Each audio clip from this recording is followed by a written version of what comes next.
அதிர்ஷ்டம் ஜோதிட ராசி நேயர்கள் அனைவருக்கும் செந்தில் பாபுவின் வணக்கம். இந்த வருடத்தில் நடக்க இருக்கும் ராகு கேது பயிற்சிக்கான பலன்களை பார்க்க போகின்றோம்.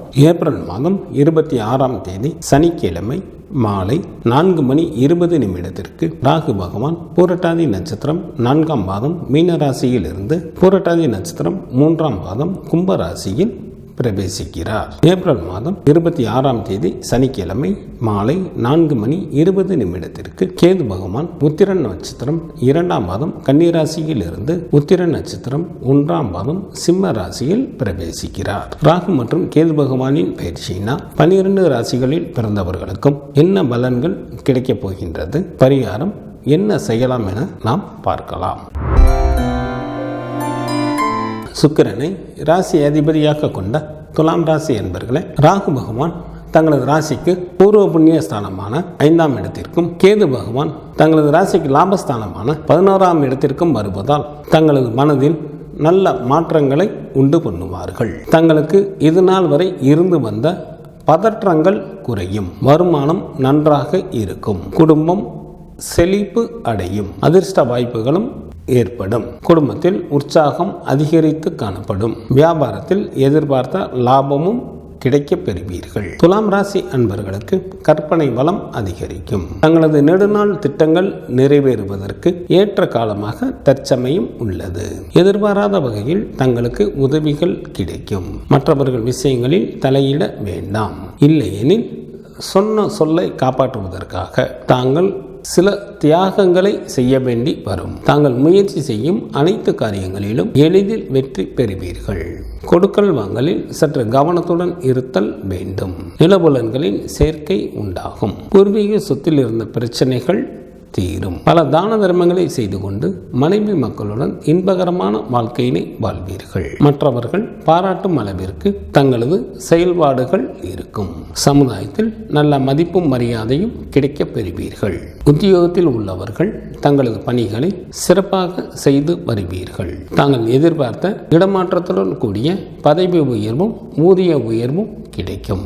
தங்களுடன் பணிபுரியும் சக ஊழியர்களின் ஆதரவும் மேலதிகாரிகளின் ஒத்துழைப்பும் கிடைக்கும். வெளிநாட்டு வேலைக்கு முயற்சி செய்யும் அன்பர்களுக்கு வெளிநாட்டு வேலை வாய்ப்பு அமையும். சொந்த தொழில் புரிபவர்கள் வியாபாரத்தில் சற்று கூடுதல் கவனத்துடன் செயல்படுவது நல்லது.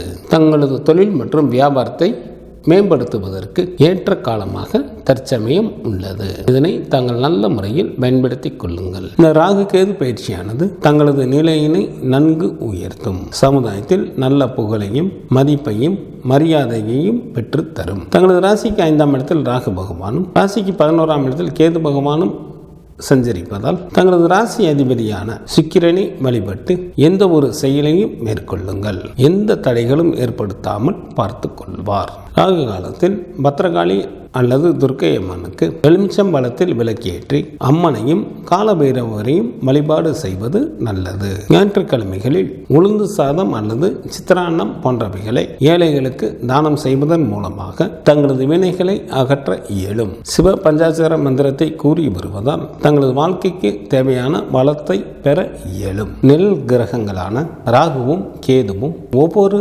ராசியிலும் 18 மாதங்கள் தங்கி சுப அசுப பலன்களை தருவார்கள். ராகு கேது பகவான்கள் சாயா கிரகங்கள் ஆகும். ராகு பகவான் கருணாக பாம்பு, கேது பகவான் சென்னாக பாம்பு. இந்த கிரகங்கள் மனிதர்களுடைய வாழ்வில் பல்வேறு மாற்றங்களை ஏற்படுத்தும். இந்த கிரகங்கள் சாதகமான இடத்தில் அமர்ந்து விட்டால் ஜாதகர் வாழ்வில் நல்ல யோகங்களை பெறுவார். ஜாதகத்தில் ராகு கேது சரியாக அமையவில்லை என்றால் வாழ்வில் பல்வேறு பிரச்சனைகளை உண்டாக்குவார்கள். திருமண தடை, வியாபாரத்தில் விரயம், வீண் பிரச்சனைகள், விரக்தி, பொது பிரச்சனைகள், வீண் பழி, குடும்ப பிரிவு மற்றும் துஷ்ட சக்திகளால் தொல்லை போன்றவைகள் நிகழும். ஜனன ஜாதகத்தில் ராகு பகவான் மற்றும் கேது பகவானுக்கு 3, 6, 11 ஆகிய இடங்கள் நல்ல பலன்களை தரக்கூடிய பாவங்கள் ஆகும். ராகு மற்றும் கேது பகவானுக்கு 3, 7 மற்றும் 11 என பார்வைகள்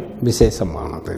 ஜாதகத்தில் ராகு கேது பகவான்கள் மேசம், ரிஷபம், கடகம், கன்னி, மகரம் ஆகிய வீடுகளில் இருந்தால் நல்ல வலுவான யோகம் உண்டு என சாஸ்திர நூல்களில் கூறப்பட்டு உள்ளது. ஒருவருடைய ஜாதகத்தில் லக்னம் 2, 7 மற்றும் 8ஆம் வீடுகளில் ராகு அல்லது கேது பகவான் இருந்தால் அந்த ஜாதகருக்கு ராகு கேது தோஷம் உண்டு.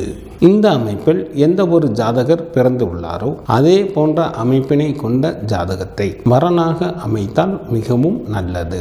அமாவாசை தினத்தன்று ராகுவின் கதிர்கள் அதிகமாக பூமியில் வந்து விழும். நம்முடைய மூதாதையர்களும் ராகு பகவானைத்தான் குறிக்கும். அதனால் தான் நம்முடைய மூதாதையர்களுக்கு அமாவாசையில் திதி கொடுக்கின்றோம். அவ்வாறு திதி கொடுப்பதன் மூலமாக நம்முடைய மூதாதையர்களின் ஆசீர்வாதம் நமக்கு கிடைக்கும். இதனால் நமக்கு பாதுகாப்பு அதிகரிக்கும். ராகு பகவான் தீராத ஆசையை உண்டு பண்ணுவார். கேது பகவான் தீராத கடமையை உண்டு பண்ணுவார். ஒருவரது ஜாதகத்தில் அமர்ந்துள்ள ராகு பகவான் போன ஜென்மத்தில் நமக்கு உள்ள தீராத ஆசையை எடுத்து காட்டுவார். கேது பகவான் போன ஜென்மத்தில் நமது நிறைவேறாத கடமையை எடுத்து காட்டுவார். போன ஜென்மத்தில் நாம் செய்த செயல்கள் அனைத்தையும் மூட்டையாக கட்டிக்கொண்டு கேது பகவான் கொண்டு வருவார். ராகு பகவான் அதனை பிரித்து அதற்கு ஏற்ற பலன்களை வழங்குவார். ராகு பகவானுக்கு ஒரு விஷயம் வேண்டுமென்றால்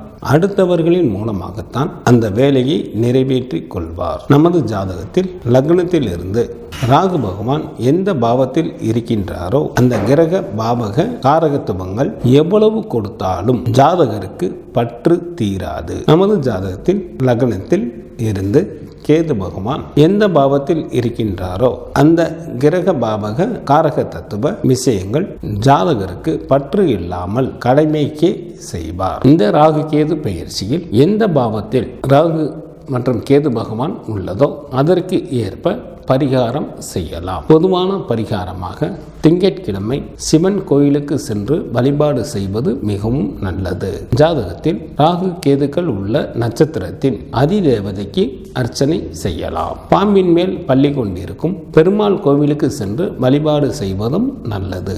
ராகு கேது பகவான்களின் காயத்ரி மந்திரங்களை கூறுவதன் மூலமாகவும் தோஷத்தை நம்மால் குறைக்க இயலும். ராகு மற்றும் கேது பகவானிற்கு சொந்த வீடுகள் இல்லை. எந்த ராசியில் அமர்கின்றாரோ அந்த ராசியின் அதிபதியை போல செயல்படுவார்கள். ராகு பகவான் சனி பகவானின் வீடான கும்பராசிக்கு செல்ல போகின்றார். ராகு பகவான் சனி பகவானை போலவும் கேது பகவான் சூரிய பகவானின் வீடான சிம்ம ராசிக்கு செல்ல போகின்றார். கேது பகவான் சூரிய பகவான் போலவும் செயல்பட உள்ளார். இங்கு சொல்லப்படுபவைகள் பொது பலன்களே. பொது பலன்களான இவற்றில் தங்களது ஜாதகத்தில் நடைபெற்று வரும் திசா புத்திக்கு ஏற்ப மாற்றம் நிகழும் என்பதை நினைவில் கொள்ளுங்கள்.